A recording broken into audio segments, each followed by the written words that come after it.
Assalamualaikum warahmatullahi wabarakatuh. Halo semuanya, perkenalkan nama saya Hairani Dianti Putri dengan NPM 25066177701. Di video ini saya ingin membagikan sebuah pengalaman pribadi yang cukup mengubah pandangan saya tentang bioetika dan pentingnya pengambilan keputusan dalam situasi kesehatan. Jadi beberapa waktu lalu abang saya mengalami sakit perut hebat. Jadi awalnya keluarga kami hanya mengira itu sakit mah atau gangguan pencernaan biasa, karena memang sebelumnya abang saya memang pernah mengalami sakit perut. Jadi kami tidak langsung curiga bahwa itu sesuatu yang serius. Namun kondisi itu ternyata semakin memburuk sampai akhirnya kami memutuskan untuk membawanya ke rumah sakit. Setelah dilakukan pemeriksaan oleh dokter mengatakan bahwa abang saya mengalami penyakit usus buntu, dan yang lebih mengejutkan lagi bahwa usus buntunya sudah pecah. Jadi di momen itu semuanya terasa cepat. Kami juga bingung, kami harus mengambil keputusan dalam keadaan panik dan khawatir, dan juga dokter menyampaikan bahwa tindakan operasi harus segera dilakukan, dan keluarga saya diminta untuk menandatangani informed consent. Sementara abang saya sendiri pun sudah tidak bisa memutuskan apa-apa karena rasa sakitnya yang sangat parah. Jadi setelah kejadian itu berlalu, saya mulai merenung apa yang sebenarnya terjadi. Saya melihat bahwa ada 4 prinsip bioetika yang sangat terasa dalam kejadian ini. Yang pertama ada autonomi. Autonomi itu keadaan yang sangat ideal di mana setiap orang berhak mengambil keputusan atas dirinya sendiri. Tapi dalam kondisi darurat seperti yang dialami abang saya tadi, peran keluarga memang menjadi sangat penting. Jadi kami harus memastikan keputusan yang kami ambil benar-benar untuk kebaikannya.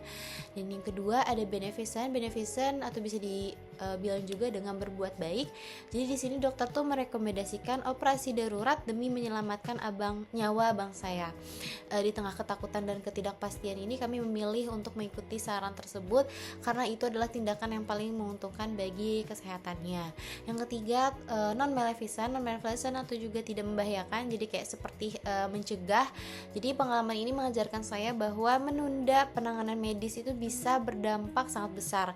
Jadi jika saja kami memeriksa kondisi abang saya lebih cepat, mungkin usus buntunya belum sampai pecah.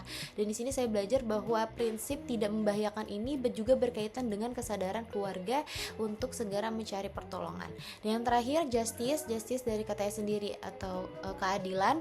Meskipun datang dari kondisi darurat, rumah sakit tetap memberikan penanganan yang terbaik, dan saya melihat bagaimana prinsip keadilan dan pelayanan kesehatan benar-benar diterapkan, bahwa setiap pasien tuh berhak untuk mendapatkan perawatan yang layak tanpa memandang kondisi apapun. Seperti itu. Jadi dari peristiwa itu saya benar-benar belajar bahwa dilema etik dalam dunia kesehatan itu tidak selalu sederhana. Ada rasa takut, keterbatasan informasi, kondisi darurat, dan tekanan untuk mengambil sebuah keputusan yang cepat. Tetapi 4 prinsip bioetika itu dapat membantu kita loh untuk memahami dan menilai dan mengambil keputusan yang paling bertanggung jawab. Jadi pengalaman ini benar-benar membuat saya lebih sadar bahwa kesehatan adalah sesuatu yang harus kita prioritaskan, dan keputusan dalam situasi kritis harus mempertimbangkan aspek etik, jadi bukan hanya sekedar aspek medisnya. Seperti itu. Mungkin sekian dari saya. Terima kasih telah mendengarkan refleksi saya barusan. Mohon maaf apabila ada kesalahan perkataan dan tindakan. Saya pamit undur diri. Wassalamualaikum warahmatullahi wabarakatuh.